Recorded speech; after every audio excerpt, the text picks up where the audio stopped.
Shalom sidang jemaat yang dikasihi Tuhan. Selamat pagi, selamat kita beribadah kembali dalam kasih Tuhan Yesus Kristus. Mari sama-sama kita siapkan segenap hati kita, segenap pikiran kita. Kita mau naikkan, meninggikan nama Tuhan kita. Tuhan Yesus Raja di atas segala raja. Dengan segenap hati kita mau datang kepada Tuhan.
Lebih dari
kebaikan-Mu, semua karena kemurahan-Mu Tuhan. Kami boleh bersama-sama ibadah Tuhan. Walaupun di rumah kami masing-masing ya Tuhan, ataupun di tempat kami berada ya Tuhan. Tetapi kami saat pagi hari ini ya Tuhan, kami mengucapkan terima kasih ya Tuhan. Kami bersyukur Tuhan. Semua karena kemurahan-Mu Tuhan. Kami boleh tetap Tuhan bersuka cita ya Tuhan. Kami boleh tetap beribadah kepada-Mu ya Tuhan. Pimpin ibadah ini Tuhan dari awal sampai pada akhirnya. Kami yakin percaya Tuhan, kuasa-Mu, hadirat-Mu nyata dan hadir dalam setiap pribadi kami masing-masing ya Tuhan. Terima kasih, kami siap untuk memuji-Mu Tuhan. Di dalam nama Tuhan Yesus. Amin. Haleluya. Shalom. Yang beribadah di rumah shalom. Tetap semangat, tetap sukacita. Karena Tuhan Yesus adalah sumber sukacita. Haleluya. Dia menuntun hidup kita, Dia memegang tangan kita. Dan kita tak perlu meragukan kasih setia Tuhan.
firman Tuhan. Haleluya. Menangkat pujian kembali. Terima kasih ya Tuhan. Kami bersyukur Tuhan. Terima kasih ya Tuhan. Kau menolong kami ya Tuhan. Kau sumber kekuatan dan kesehatan kami ya Tuhan. Terima kasih Yesus.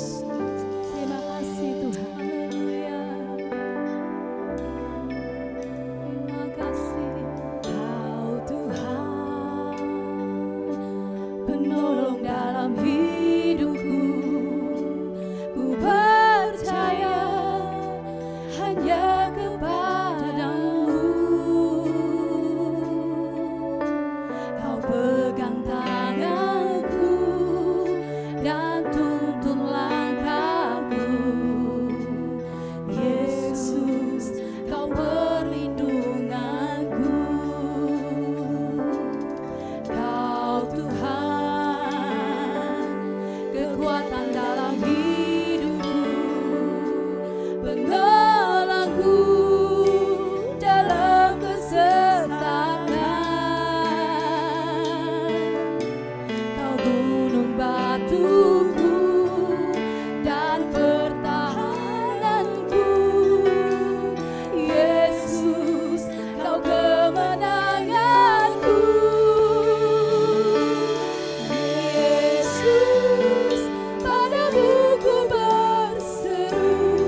hidupku. Ku percaya hanya kepadamu. Kau pegang tanganku dan tuntun langkahmu. Yesus, Kau perlindunganku. Kau Tuhan, kekuatan dalam hidupku, penolongku dalam kesesatan. Kau gunung batuku dan pertahananku. Yesus, Kau kemenanganku. Yesus, padamu ku berseru. Kaulah penyelamatku. Terpujilah Kau Tuhanku. Mulut ku memuji nama-Mu sepanjang umur hidupku. Terpujilah Kau Tuhanku di atas segalanya.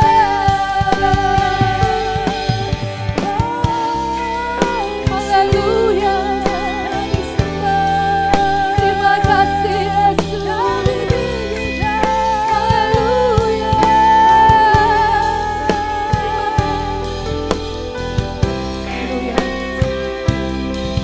Kami bersyukur, kami bersyukur. Haleluya, kami tinggikan, kami agungkan. Allah sumber kekuatan. Terima kasih Yesus. Allah sumber kekuatan.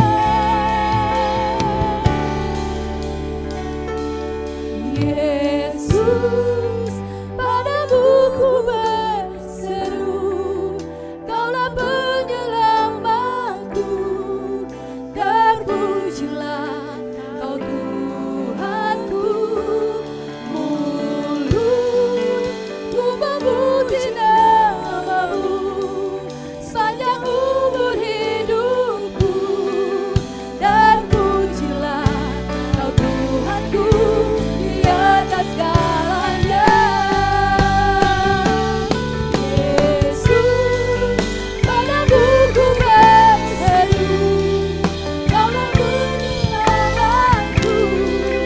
Terpujilah Kau Tuhanku. Mulut ku memuji nama-Mu sepanjang umur hidupku. Terpujilah Kau Tuhanku di atas segalanya. Terpujilah Kau Tuhanku di atas segalanya. Terpujilah Kau Tuhanku di atas segalanya. Haleluya.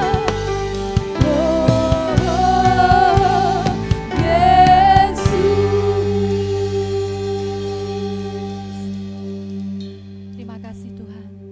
Hati kami melimpah dengan ucapan syukur Tuhan. Jikalau kami pagi hari ini Tuhan, kami tetap dapat memuji dan memuliakan nama-Mu Tuhan. Dan kami bersyukur sebentar, kami akan mendengarkan firman-Mu Tuhan. Kau urapi hamba-Mu Tuhan, yang Kau persiapkan untuk membawakan firman-Mu Tuhan. Terima kasih Tuhan. Kami membuka hati kami Tuhan, untuk firman-Mu masuk dan bertumbuh Tuhan. Bahkan menjadi terang dalam hidup kami Bapa. Dalam nama Tuhan Yesus kami berdoa dan mengucap syukur. Haleluya. Amin. Sebelum mendengarkan firman Tuhan, sebentar kita akan mendengarkan pengumuman yang perlu untuk diperhatikan. Yang pertama, ibadah raya online bisa diakses di channel YouTube GBT Nazaret di sore hari ini. Untuk link akan dibagi per grup WA tiap komisi. Untuk yang kedua, ibadah online anak-anak The Hope bisa dilakukan jam 9 pagi hari ini. Link sudah dibagikan oleh setiap guru-guru The Hope masing-masing. Yang ketiga, Bagi sidang jemaat yang tergerak untuk memberikan persembahan bagi kas gereja dan persepuluhan, bisa dikirimkan melalui rekening yang sudah tertera. Sekian pengumuman, terima kasih. Mari sama-sama kita akan mendengarkan firman Tuhan.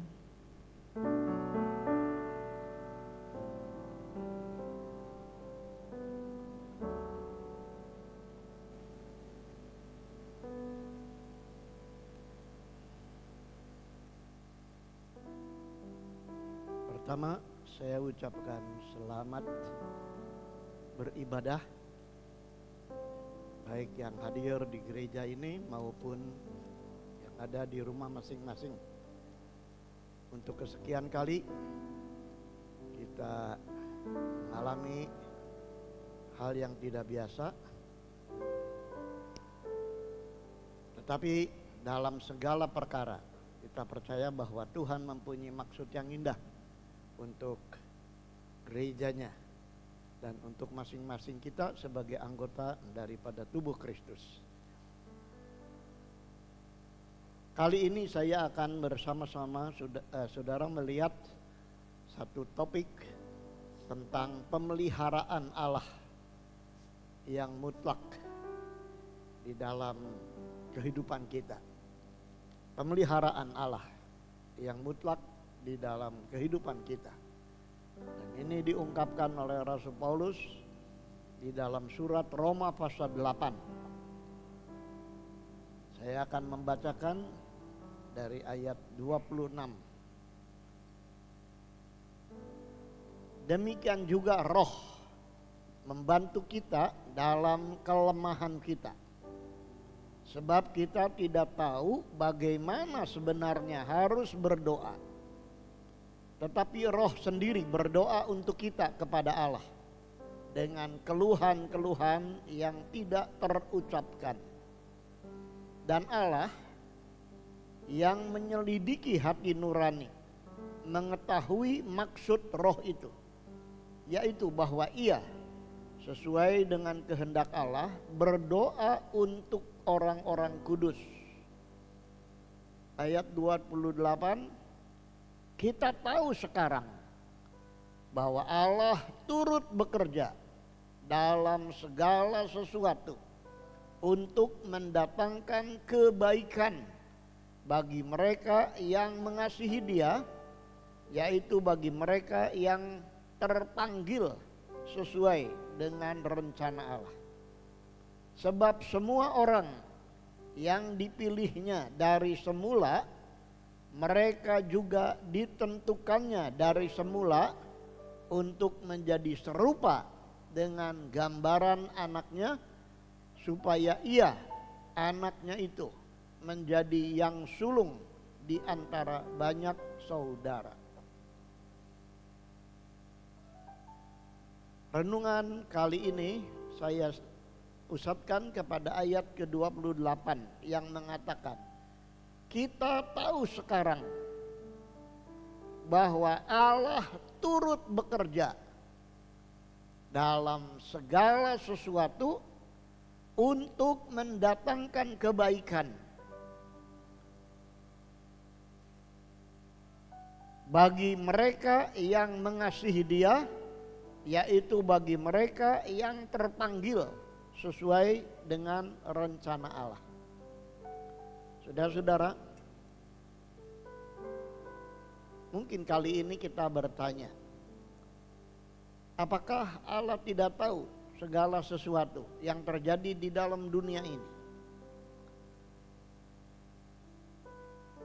Jawaban daripada pertanyaan ini dijawab oleh Rasul Paulus dengan mengatakan, kita tahu sekarang. Saudara-saudara, banyak orang tidak tahu rencana Tuhan. Banyak orang tidak mengerti perbuatan Tuhan yang besar. Tetapi sebagai anak-anaknya, kita seharusnya menjadi orang yang tahu. Dari tidak tahu menjadi tahu. Itu sebabnya dikatakan oleh Rasul Paulus bahwa seharusnya kita tahu sekarang. Saudara-saudara, Ini harus tercapai di dalam hidup kita. Karena kalau kita tahu rencana Tuhan, kalau kita tahu maksud Tuhan, maka ini akan mendatangkan hiburan bagi kita sekalian. Akan mendatangkan kekuatan, akan mendatangkan ketabahan. Jadi Tuhan ingin supaya kita sekarang tahu, saudara-saudara, keyakinan tentang apa yang kita tahu dari Tuhan. Ini mendatangkan ucapan syukur untuk segala sesuatu. Seperti diungkapkan di dalam surat Efesus pasal 5 ayat 20. Kita perlu mengucap syukur dalam segala sesuatu. Karena kita tahu bahwa Tuhan mempunyai rencana yang baik di dalam setiap kita. Itu sebabnya sebagai seorang yang tahu, Rasul Paulus pernah mengalami pemenjaraan di Filipi. Dalam Kisah Para Rasul 16 ayat 25 dikatakan bahwa dia menyanyi di tengah-tengah kesulitan. Pada penjara dia menyanyi, dan ini mendatangkan suatu hal yang ajaib di kota Filipi itu. Itu sebabnya, apakah kita tahu bahwa kita ini ada di dalam pemeliharaan Allah? Siapa yang dipelihara oleh Tuhan secara mutlak? Di dalam ayat 28 tadi dikatakan ada dua hal. Bagi siapa pemeliharaan itu? Yang pertama, bagi mereka yang mengasihi Dia. Jadi mendatangkan kebaikan segala sesuatu, yang pertama bagi orang yang mengasihi Dia. Dengan lain perkataan, mengasihi adalah suatu hubungan yang benar dengan Allah. Zaman ini kita perlu mengasihi Tuhan. Dengan lain perkataan, kita perlu mempunyai hubungan yang benar dengan Tuhan. Seperti anak mempunyai hubungan yang benar dengan orang tua. Orang tua pasti akan memikirkan anaknya dengan penuh. Yang kedua, bagi siapa pemeliharaan itu? Yaitu dikatakan bagi mereka yang terpanggil sesuai dengan rencana Allah. Bagi mereka yang terpanggil sesuai dengan rencana Allah. Ini menunjukkan suatu persekutuan dengan Allah. Bukan hanya hubungan, tetapi adanya persekutuan dengan Allah. Sehingga orang yang terpanggil menurut atau sesuai dengan rencana Allah akan menyerahkan segala rencana pribadinya pada Tuhan. Saudara-saudaraku, rencana Allah diungkapkan kepada orang-orang yang telah dipanggilnya dan yang membalas kasihnya. Sekali lagi, rencana Allah akan diungkapkan kepada orang yang telah dipanggilnya dan yang membalas kasihnya. Bukan pada yang acuh tak acuh, bukan pada yang suam-suam, bukan apalagi pada yang melawan rencana Tuhan. Zaman ini Tuhan sedang memperbaiki kondisi daripada gereja dengan dirinya sendiri. Sehingga banyak hal di dalam hari-hari ini Tuhan mengungkapkan hal-hal yang perlu kita perbaiki, yang perlu kita akui sebagai hal-hal yang menghambat baik hubungan kita dengan Tuhan maupun persekutuan kita dengan Tuhan.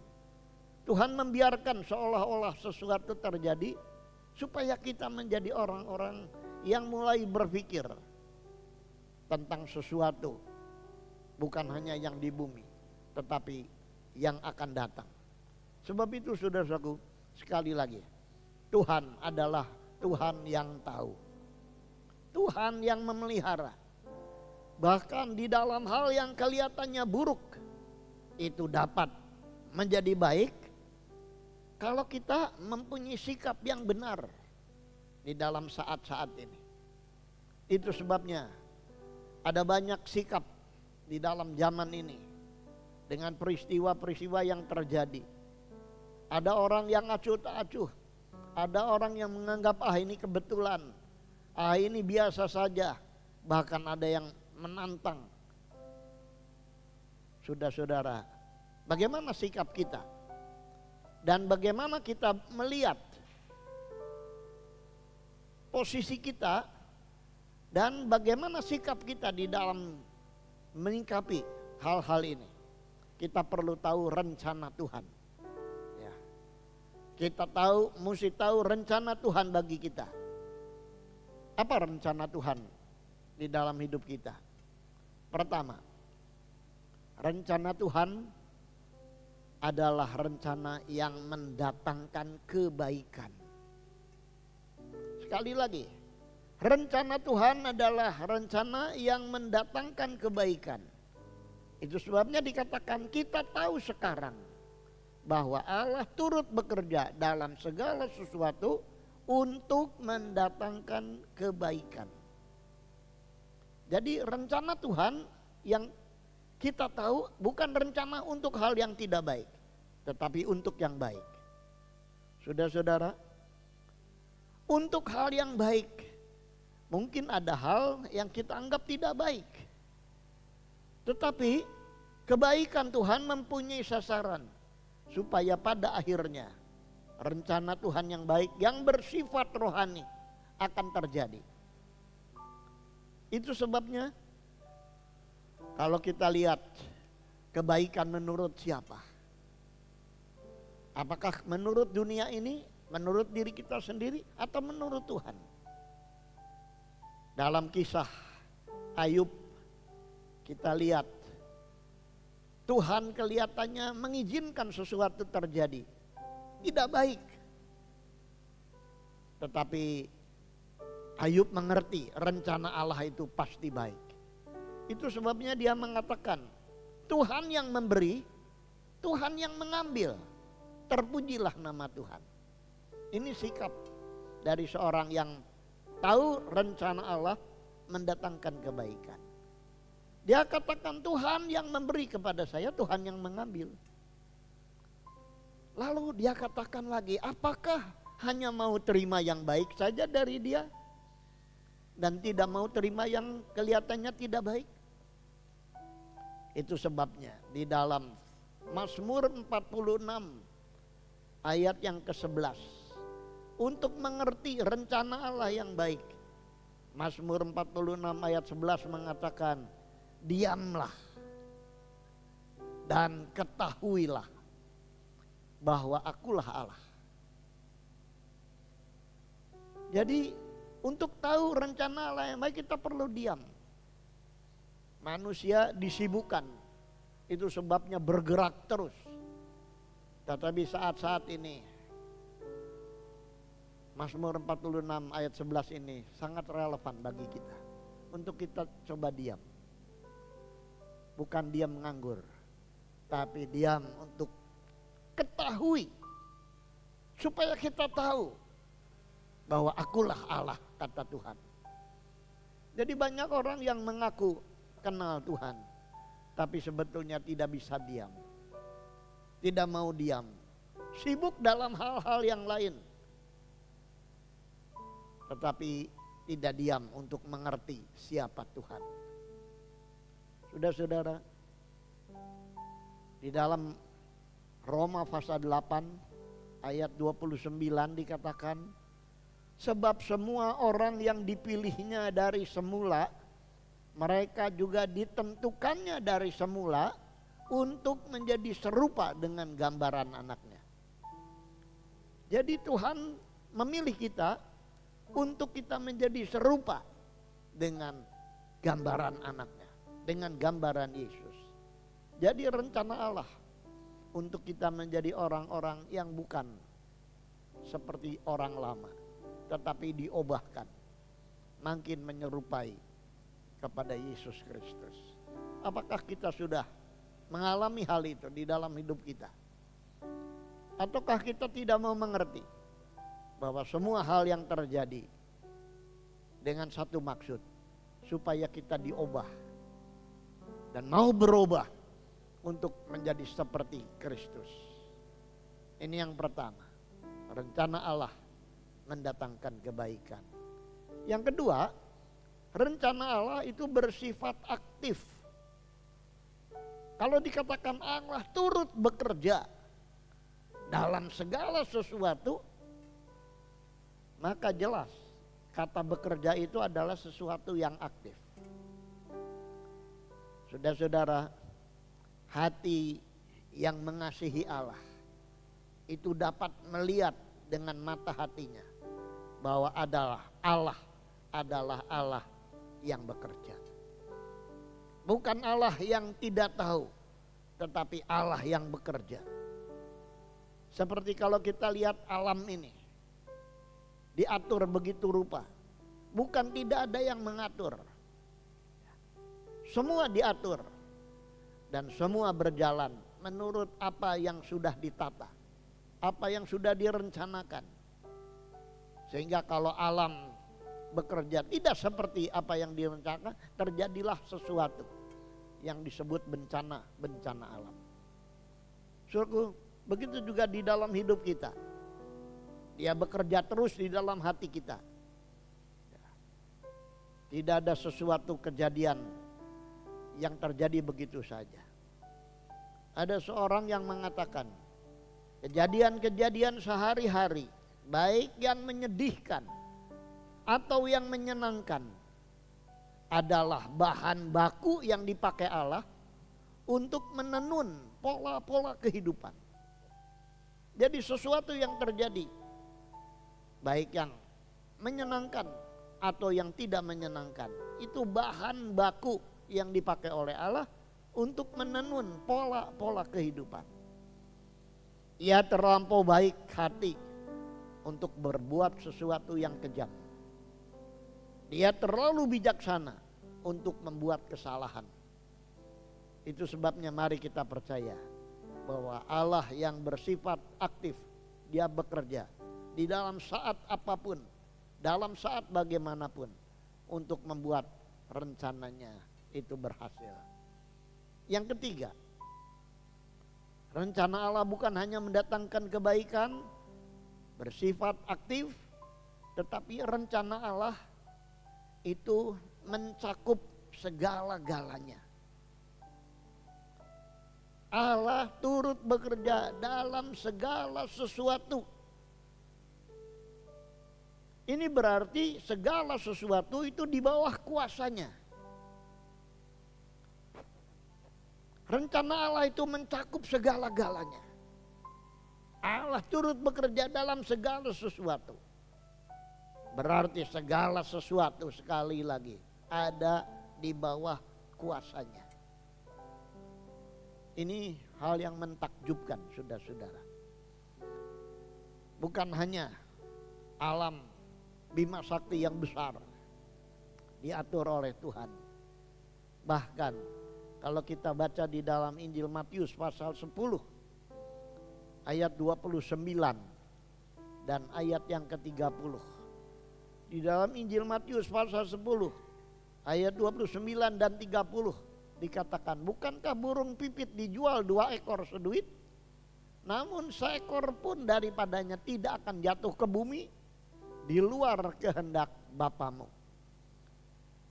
Lalu dikatakan dalam ayat yang ke-30, dan kamu, rambut kepalamu pun terhitung semuanya. Jadi rencana Allah itu mencakup segala-galanya. Kelihatannya hal yang kecil, burung pipit, rambut kita, dikatakan terhitung semuanya. Dari yang besar sampai yang kecil, Tuhan itu mempunyai rencana dan mencakup segala-galanya. Dia mempunyai kuasa untuk membuat hal yang kelihatannya buruk menjadi baik. Hal yang kita anggap baik sebetulnya tidak baik di pemandangan Allah, sehingga Allah harus merubah dengan kuasa dan kedaulatannya agar segala sesuatu menjadi baik. Mungkin kesalahan atau kegagalan kita menurut kita itu tidak baik. Tetapi kesalahan kegagalan kita kadang-kadang membuat dan menurunkan ego kita, ketinggian hati kita, kesombongan kita. Kita dibuat tidak berdaya dan kita melihat siapakah kita sebenarnya dan siapakah Tuhan yang kita sembah.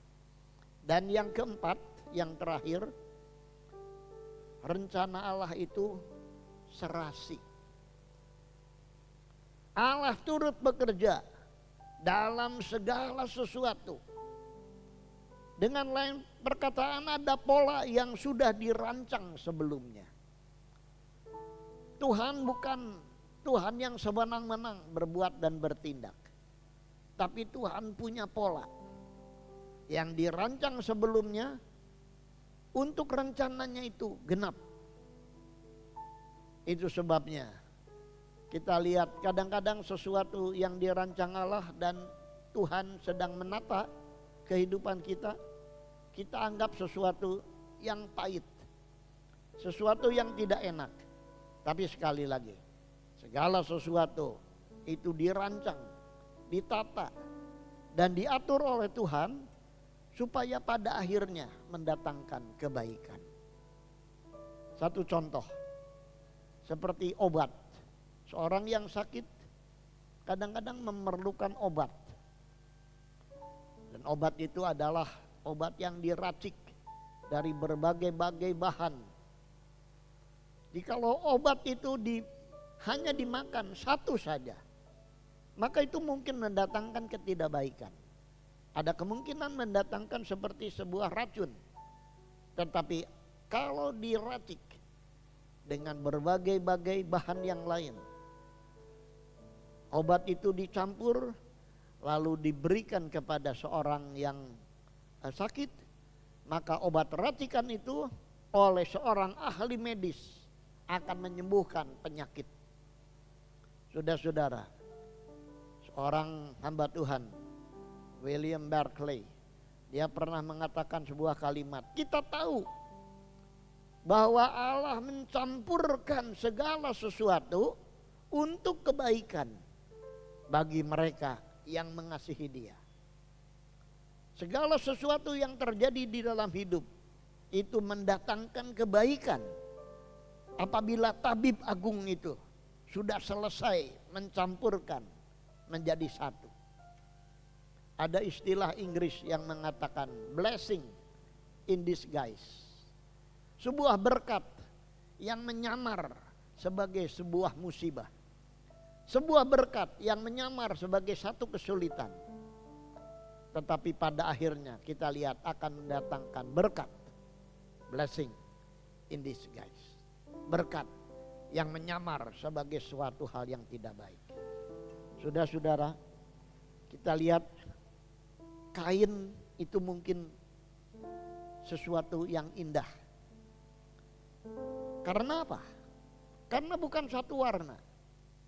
Dan di berbagai-bagai warna. Sehingga kain itu menjadi satu kesatuan dan itu menjadi sebuah berharga, sesuatu hal yang berharga. Demikian juga sebuah lukisan terdiri dari berbagai macam warna yang oleh seorang ahli lukis akan mendatangkan hal yang indah. Banyak maestro-maestro kita yang telah lampau yang mempunyai lukisan yang sangat berharga karena terdiri bukan dari satu warna. Oleh tangan seorang maestro, maka lukisan itu akan menjadi sangat berharga oleh karena terdiri dari bermacam-macam warna. Demikian juga dengan hidup kita. Ada berbagai-bagai peristiwa di dalam hidup kita yang membuat hidup kita akan bernilai, akan indah, bahkan mahal di hadapan Tuhan dan berharga di hadapan manusia. Sebuah contoh kisah dari Yusuf. Mulai dari muda dia mengalami hal-hal yang kelihatannya menyakitkan, pahit, pengalaman yang dijalani. Tetapi dia tahu bahwa ada yang memelihara, ada yang mengendalikan. Sehingga pada satu ketika dia sudah menjadi orang seperti apa yang dimimpikan dan divisikan oleh dia, dia mengatakan, kamu kepada saudara-saudaranya mereka-reka sesuatu yang jahat kepadaku. Tetapi Allah telah mereka-rekakan sesuatu untuk kebaikan kita bersama. Untuk menghidupi banyak orang dan banyak bangsa.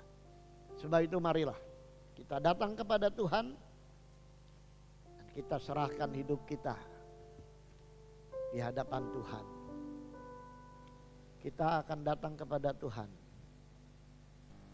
dan kita sekali lagi menyanyi, terima kasih Tuhan untuk kasih setiamu, karena telah merancangkan sesuatu yang baik bagi kami.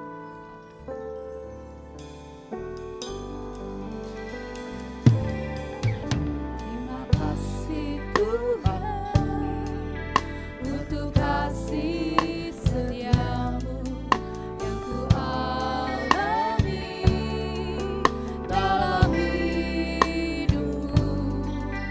Terima kasih Yesus untuk kebaikanmu sepanjang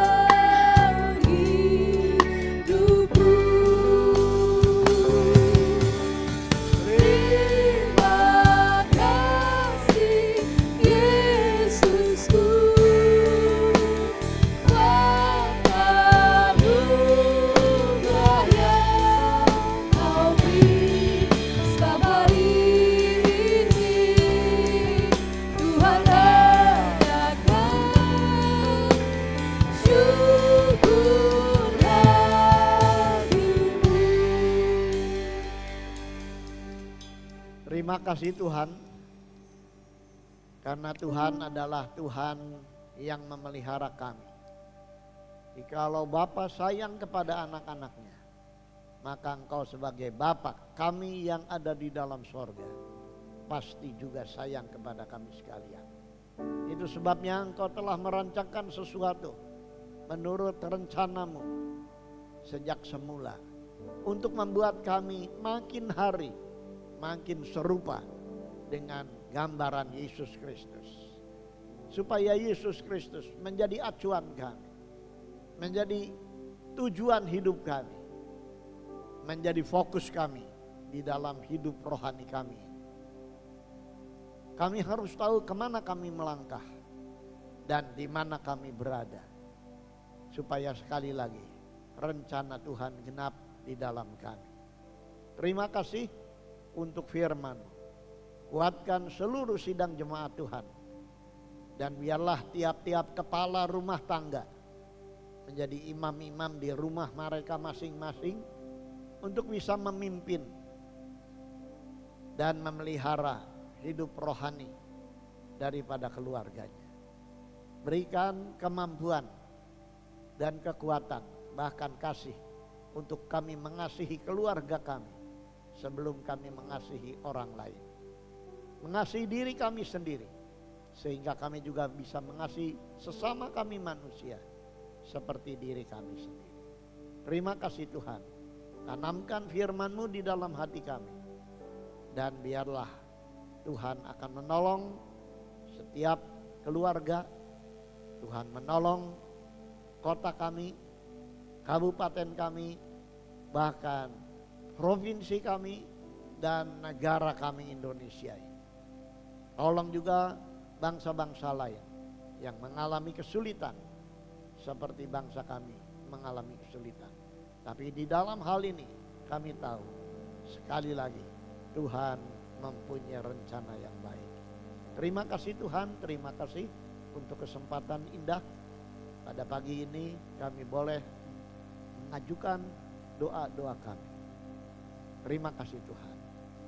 Sekarang adalah kiranya kasih karunia Tuhan Yesus Kristus, kasih Allah serta persekutuan dengan Roh Kudus menyertai kita mulai dari sekarang sampai Maranatha. Tuhan Yesus Kristus datang kembali. Kita tutup ibadah ini demi nama Tuhan Yesus Kristus. kita semua yang percaya berkata, amin. Selamat berhari Minggu, Tuhan Yesus memberkati.